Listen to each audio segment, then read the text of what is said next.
What's the worst thing you could possibly hear while you're naked? And then we take a look at a terrifying story about a young boy who looks out of his bedroom window and sees a horrifying phantasm. But is this just a one-off ghost, or is it a hidden clue into the nature of life after death? Today on Dead Rabbit Radio.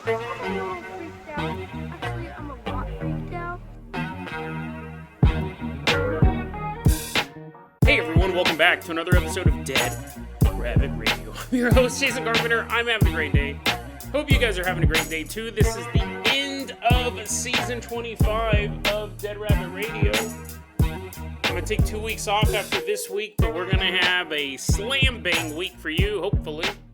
Hopefully these stories are good. I don't know. I think they're fun, but the recording process can uncover some weaknesses. But someone who's never weak, someone who's the strongest of any person walking into Dead Rabbit Radio, command everyone get on your feet and give it up for one of our legacy Patreon supporters, Amalia. Woohoo, yeah, Amalia is walking on in, juggling babies, the heaviest of all humans. Amalia, you're going to be our captain, our pilot this episode. If you guys can't support the Patreon or the show financially through the merch store or PayPal donations, it's totally fine. It really, really is. I say it every episode because I mean it. It really is okay. Just help spread the word about Dead Rabbit Radio. That helps out so much. Tell your friends, tell your family, tell everyone you know. Dead Rabbit Radio is your favorite paranormal show. I'm seeing a lot, and I'm not knocking them, but it is, I'm not a huge fan of it either. A lot of paranormal websites and channels are going behind paywalls, and it seems to be accelerating, which kind of sucks because I think this information should be out there. I think the more that we can share it, I think it's important. It's fun to talk about, but I also think a lot of these topics are really important. A lot of these sites are hiding behind paywalls, and I'm not a fan. So I'm glad that Dead Rabbit Radio is free to all. But if you are a member of the Patreon, you do get access to the Discord and ad-free episodes. But the show itself is still free and will be free. That's something that I've always talked about. I don't like hiding stuff behind paywalls. Amalia, let's go ahead and get this party started. I'm going to toss you... What's our first story? I'm going to go ahead and toss you the keys to the Jason Jalopy we're going to leave behind Dead Rabbit Radio command. Drive us all the way out to a house in the suburbs. Nice leisurely drive all the way out to the suburbs. We're about to take a look at a story of a young girl.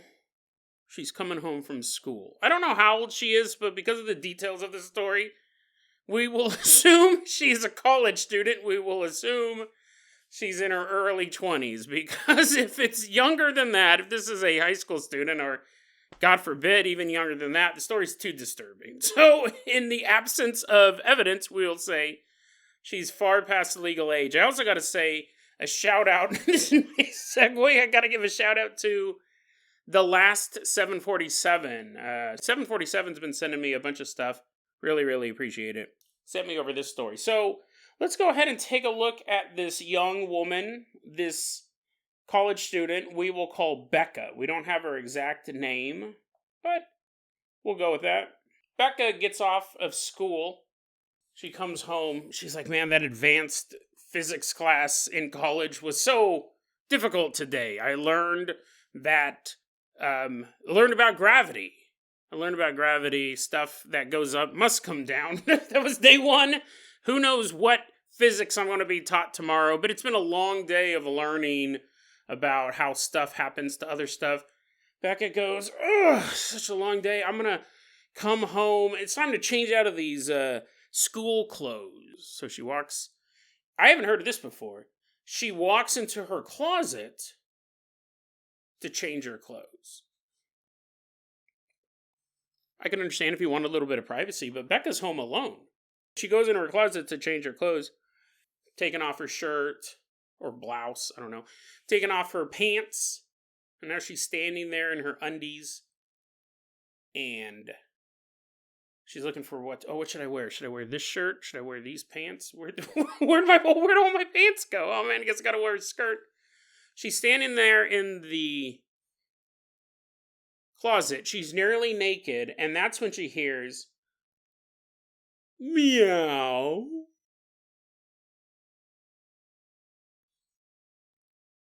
She's like, what?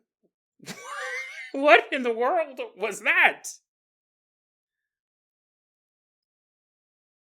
She said it was not meow. It wasn't a cat's meow. It was clearly a man saying the word meow, but it was more than that.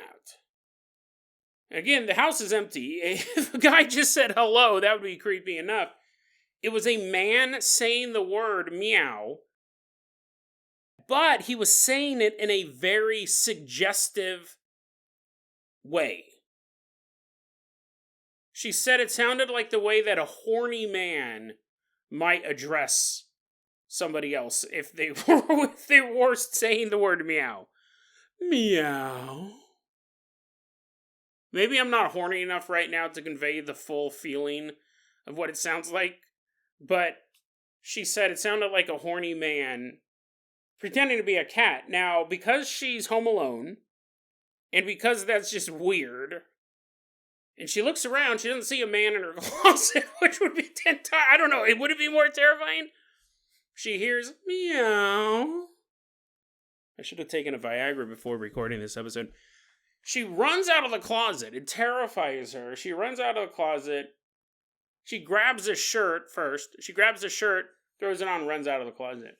Later, she's talking to her sister. We'll call her sister Amanda. Becca's like, oh, Amanda, you will not believe what happened to me the other day. It was the creepiest thing in the world.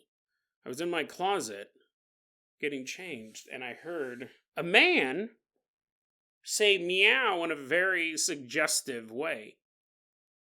Meow. And Amanda goes, you know what's scary is that I do believe that. I 100% believe you heard that, because the other day, when I was in my bedroom, I heard the same thing. I heard the sound of a man saying meow, but it was coming from underneath my bed. Meow. So these two girls, they start to think, okay, we gotta figure out what this is. We're not gonna be able to sleep tonight. I don't think I'll be able to sleep ever again if we don't figure out what this is. So they start problem solving. Becca said, it is not an intruder. There is not someone hiding out in our house. She said, in fact, our house is very well secured. They're big on the whole locking your doors when you come inside, not leaving a window open when you go out for 3 hours, whatever. She goes, very secure house. It's not an intruder. She goes, the area we live in has an incredibly low crime rate.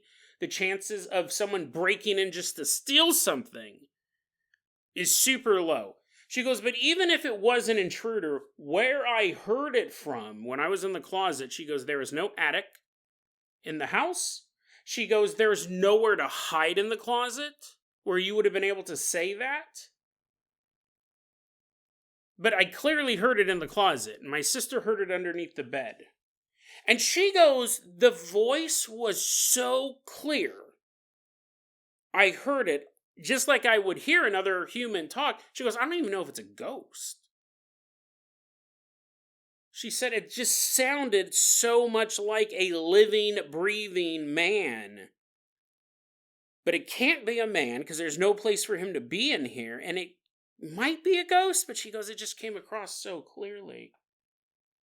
She said that she's moved out of that house since this originally happened, which you probably moved out the next day. I think this was her family's home. She goes, I didn't move out of the house, but when I come back to visit, I'll get sleep paralysis. I don't get sleep paralysis at my place, but when I'm back in my family home, I get sleep paralysis. So she goes, I actually think that house may be haunted. But it's just, she goes, the voice was so clear.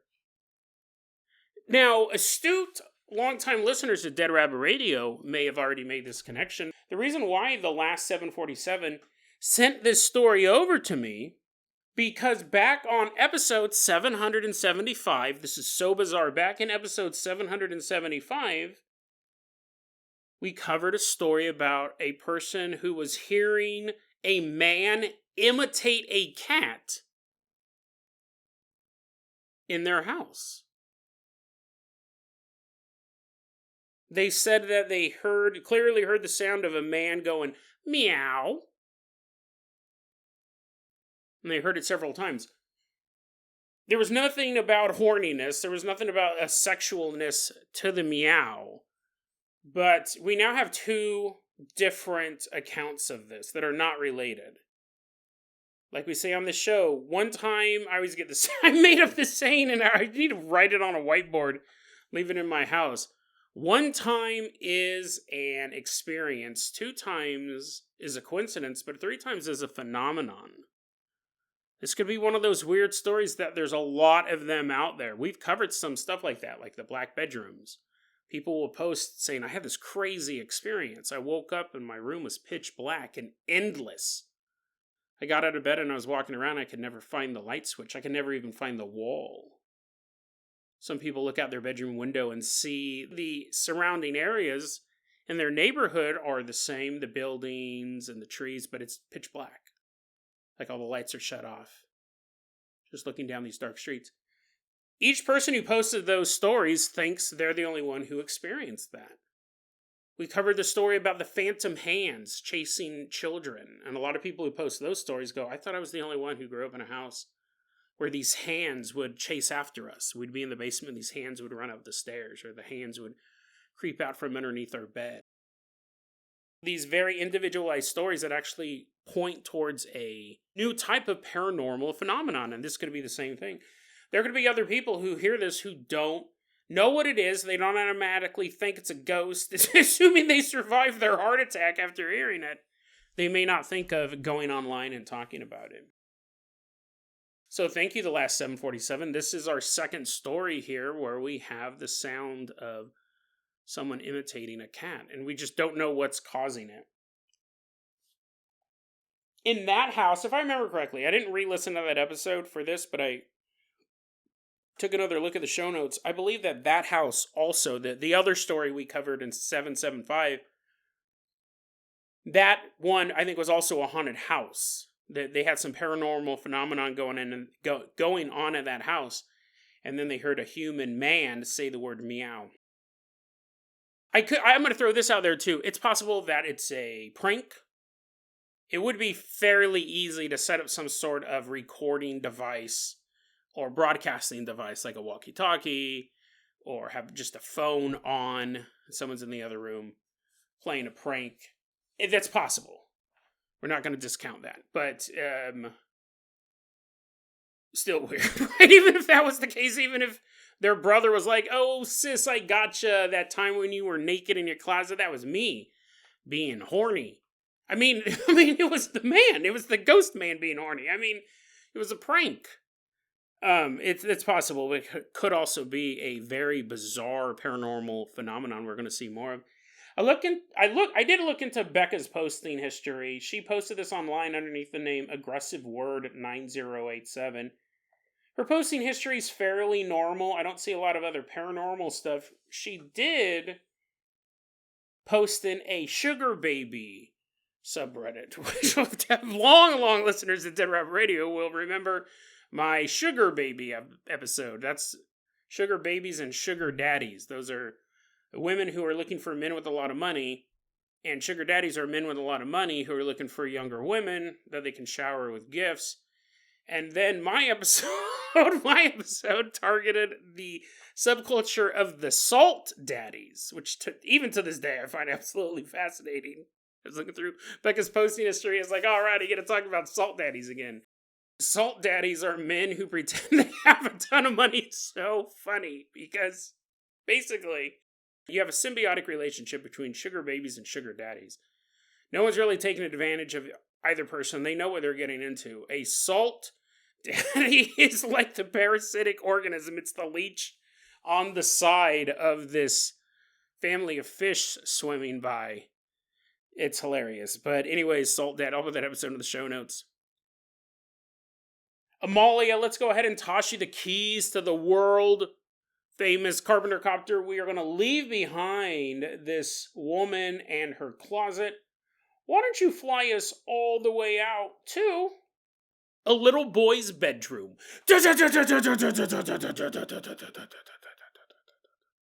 headed all the way out to this little boy's bedroom. This story also, I was working on it when the last 747 shot me over this story, but I still want to give the shout out. We were kind of almost like doing it at the same time. 747 shot it on over here, so I still want to give the credit to that. I really love it when you guys send me stuff. We're all the way out at this little boy's bedroom. We're going to call this dude Saul.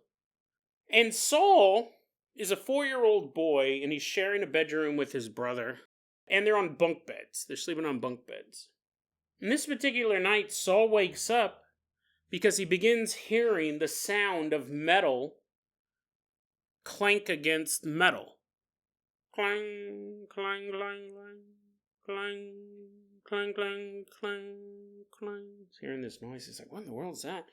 He opens up his little 4-year-old eyelids and he's looking around the bedroom. Clang, clang, clang, clang, clang. He doesn't see anything. Gets out of his bed and he walks over to the window and he peeks through the curtain. Clang, clang, clang, clang, clang, clang. Standing between Saul's yard and the neighbor's yard, Saul sees the silhouette of a man wrapped in chains. Clang, clang, clang, clang, clang, clang. This phantasm, this spirit, was standing in one spot but was shifting its weight from one foot to the next, and that was causing these chains to sway and click and clank against each other. Saul said that although he could see that there were chains wrapped around this spirit, this entity, he said, I couldn't see any other details about it. I could tell that it was a man. I could tell that it was wrapped in chains. He goes, but like facial features, I couldn't really see anything. He goes, I couldn't even tell if it was looking at me. It was just standing there swaying back and forth. Saul was terrified by this, obviously. It's super spooky to think about, let alone see. So he runs, he jumps back in bed, and he laid there, his entire body trembling, until eventually he fell asleep.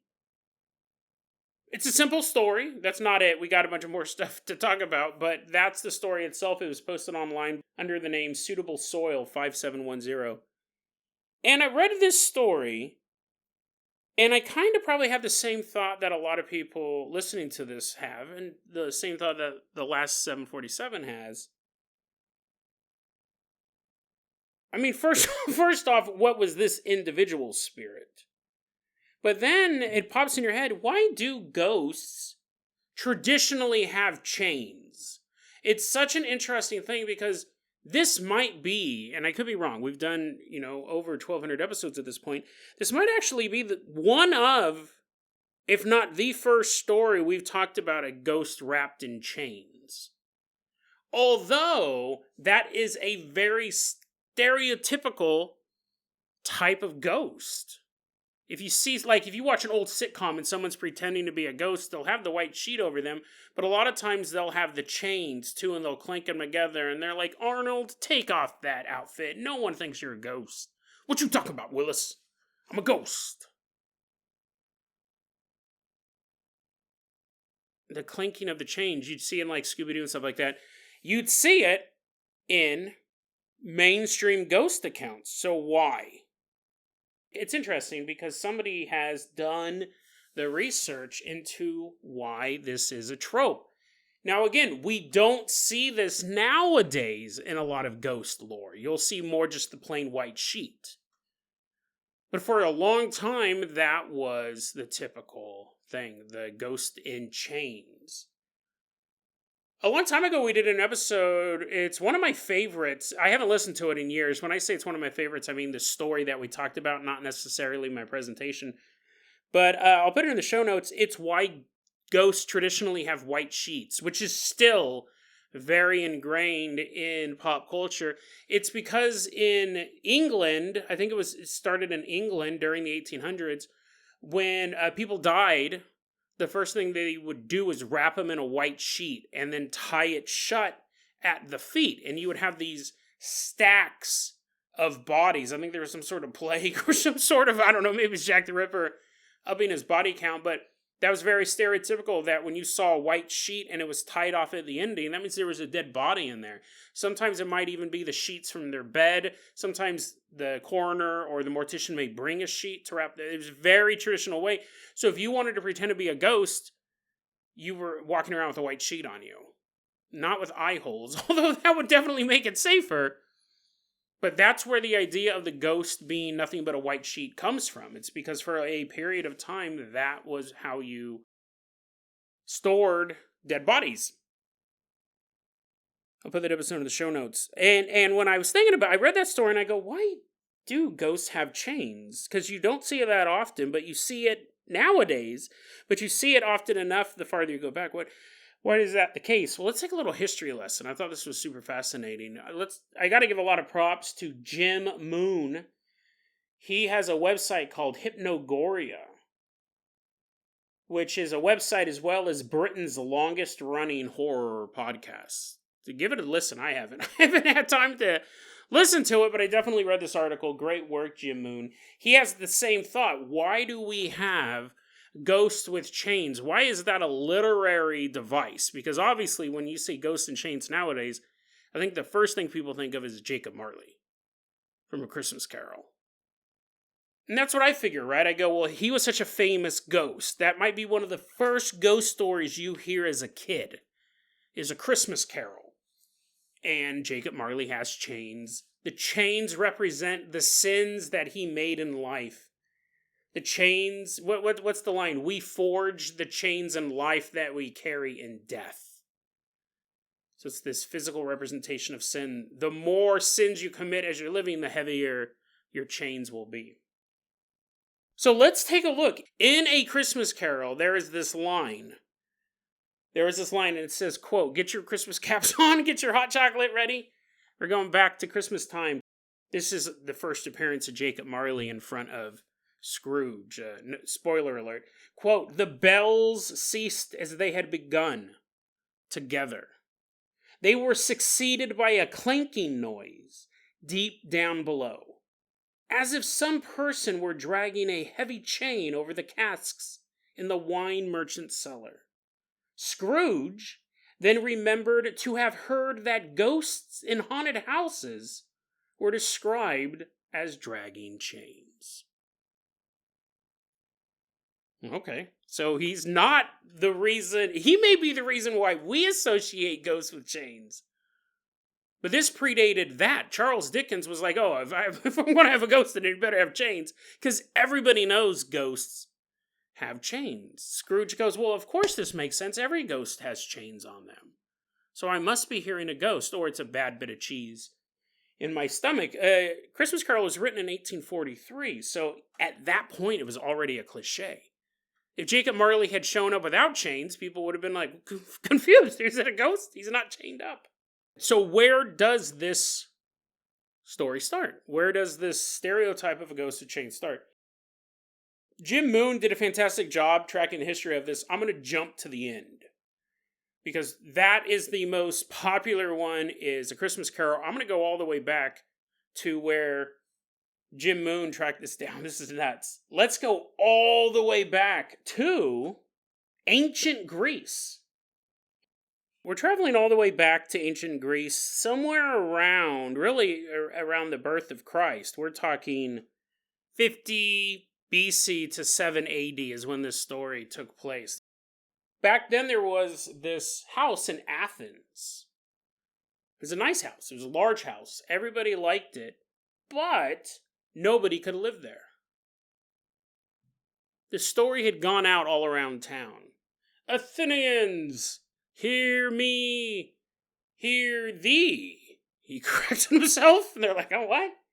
He goes, let it be declared in the city of Athens that that house over there is haunted by a spirit from beyond the grave. Everyone's like, what? They're all getting closer to the guy with the scroll. And he goes, yes, that house over there, people have tried spending the night in it, but to no avail. For a phantom arises out of the soil each night, clanking his chains together and scaring anyone out of the house. Spartans have run in terror. Other Greek states, they did it too.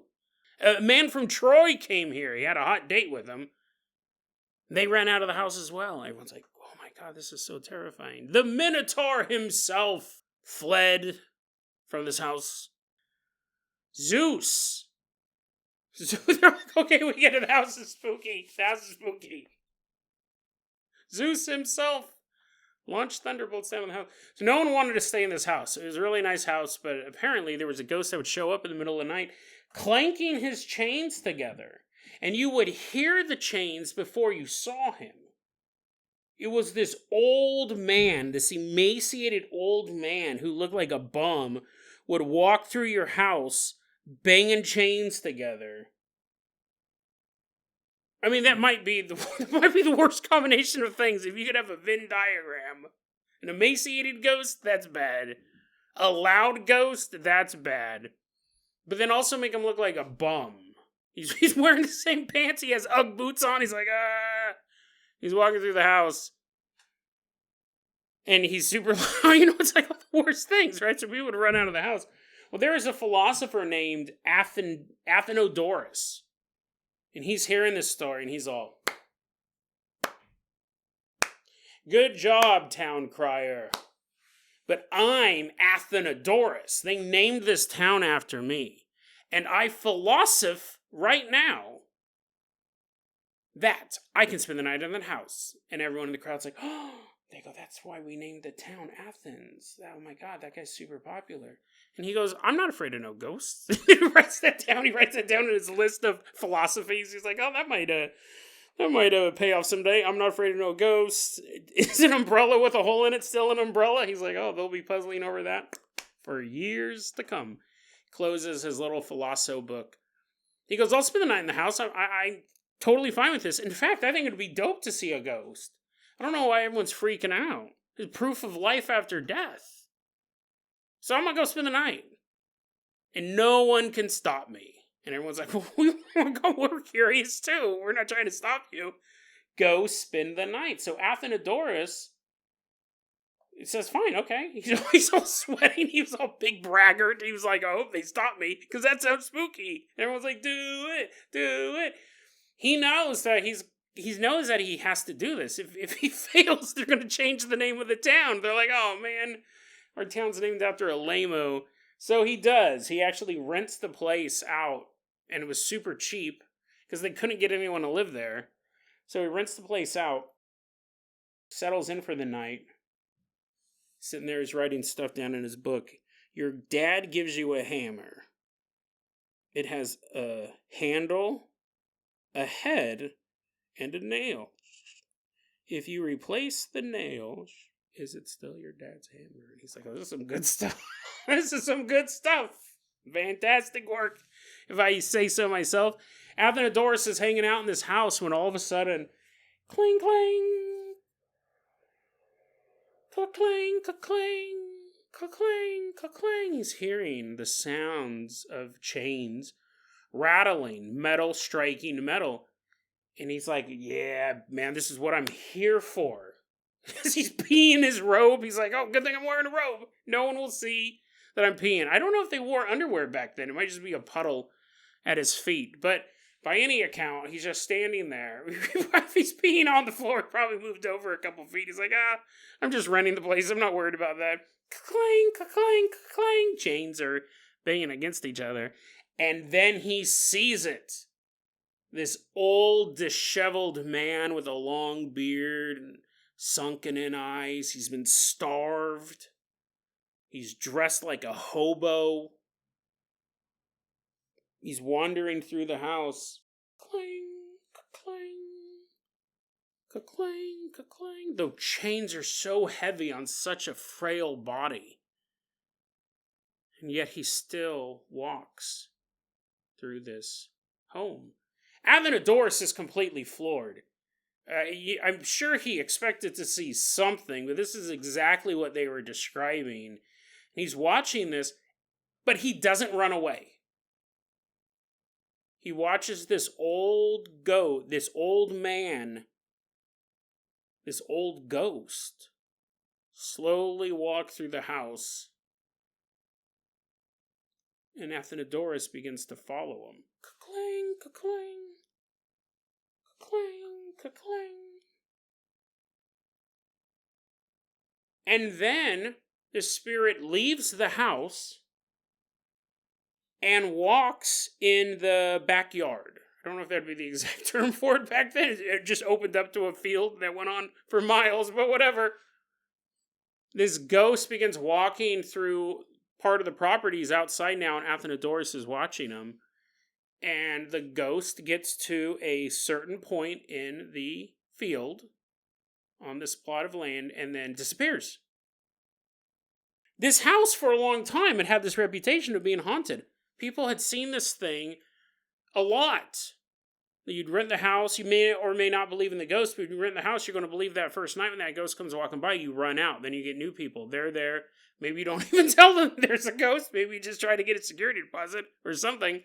They see the ghost, they run out. This goes on for so long, but Athenodorus is the first person to ever not run away. Not only that, but he followed the ghost and watched the ghost journey, and when he reached a part of this property, he vanished. So the next day, Athenodorus says, this place is totally haunted. This place is super haunted. First off, you might want to get one of those rug cleaners. Do we have rugs? Do we have rugs in ancient Greece? Well, good thing they're not invented yet. Otherwise, you'd have to clean them. Right now, you just have to mop up that stone floor of urine. The ghost was peeing everywhere. It was crazy. He goes, also, though, I'm going to hire a team of diggers because I have a hunch. And so he gets some diggers and they go out to that spot where the ghost vanished and they begin digging. And they found the corpse of a man wrapped in irons. Chains around his ankles, chains around his wrists. Laying there underneath the property.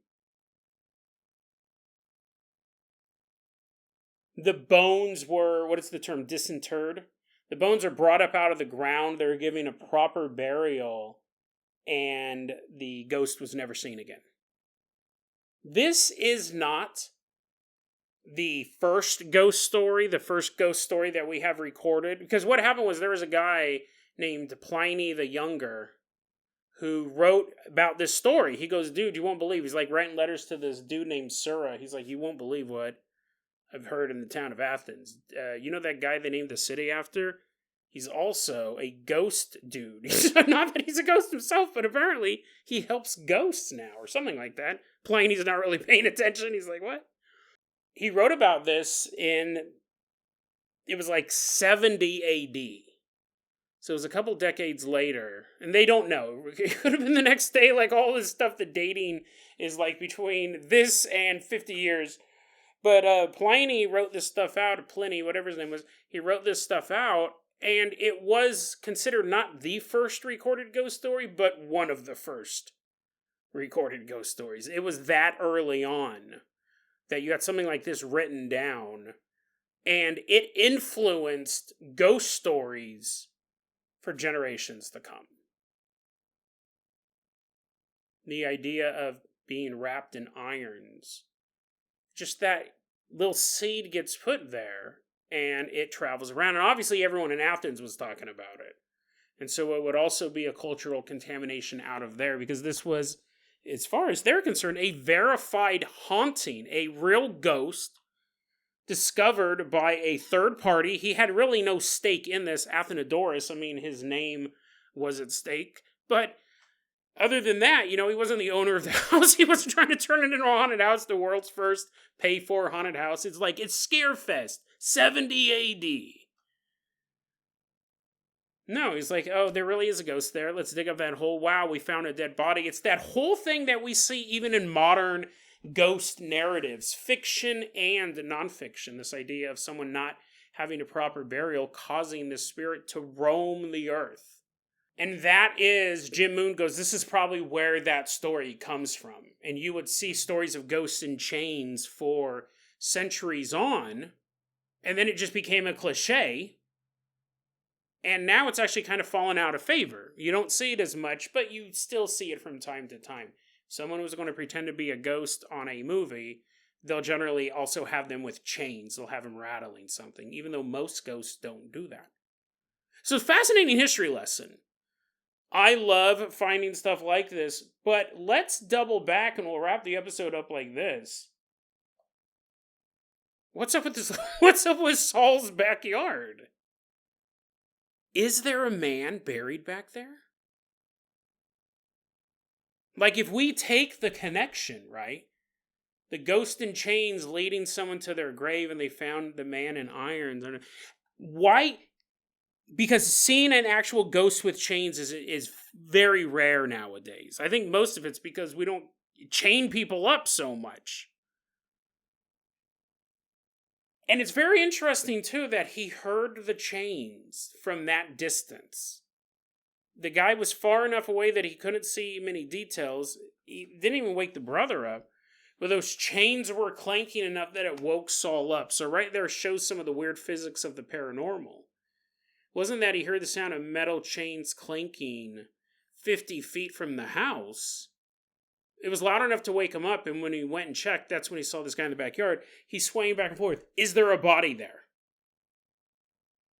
If we extrapolate what the first story says, the one with Athenodorus, is there a man buried under that property line between Saul's house and the neighbor's house, wrapped in chains? Because that's what we would have to surmise. That's what really... That'd be our first go-to. We're like, well, the first time we heard about this guy wrapped in chains, he was actually trying to direct people to where his body was to get a decent burial. Is there a body out there? Now, Saul posted this online, He went underneath the name, I think I already said this, but Suitable Soil 5710. He was 4 years old when he experienced the story. He wasn't 4 years old when he posted it. I'm assuming there's been at least a decade or two since that story. But that property is still there, I'm assuming. And if there are new residents in their house, do they ever wake up in the middle of the night and see a man standing there in the shadows, swaying slowly back and forth, those chains rattling? Is it a body from decades, maybe even a century past, that doesn't have the power, doesn't have the ability to manifest each night like this ghost did in Athens, but maybe he can just appear once every so often. Once every couple months, he can manifest enough energy to kind of stand over his own grave and move back and forth, hoping someone will notice him and someone will give him a decent burial. Is this a body from long ago? Or is this a body from the past decade or two? Like a murder victim. Someone who's died very recently, and Saul woke up in the middle of the night and looked out the window and saw this person swaying back and forth. They were killed. Their killer was never taken to justice. They were buried in this plot of land. Their remains have not been found.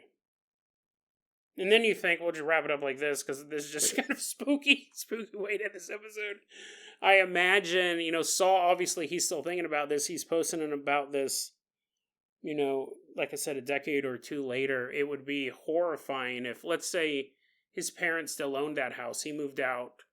He moved out at the age of 5. His parents are like, are you sure you want to emancipate yourself and try living alone in the big city? He's like, listen, I'm positive. I'm not going to go into the details, but it's very, very spooky. Very spooky house. Let's say he comes back home and he's visiting, and he goes, you know what, for fun, I'm going to sleep in the old bunk bed. I'm going to wear my old Power Ranger pajamas. They're all super tight on him. They're cutting off circulation to his knees and to his elbows. But he's like, Red Ranger, my favorite. And he hops in the bunk bed and he goes, just like it was when I was a little kid. And then he wakes up in the middle of the night and he hears a clang, clang, clang, clang, clang. He was afraid, but he was also kind of hoping this would happen again. Because he had experienced many nights before and after where he'd never seen that chain-bound man again. But, as he gets older, he has interest in paranormal. He thinks, wow, what if I look out this window and I see him again? That's proof of the paranormal. And he gets up out of bed and he pulls back the curtain and he sees two silhouettes standing there, wrapped in chains, swaying back and forth. Clang, clang, clang.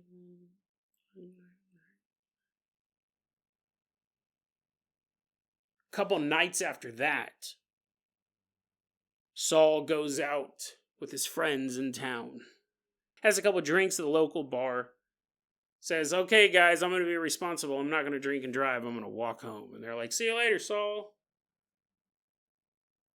And Saul was never seen again. But sometimes, if you live in the house that he grew up in, and you wake up in the middle of the night, you can look out his bedroom window and see three silhouettes standing there, swaying from side to side. Their chains eternally clanging against each other. Lost in darkness. Trapped in hell. Clang, clang, clang, clang, clang. I mean, that didn't... none of that happened. I just thought it sounded cool.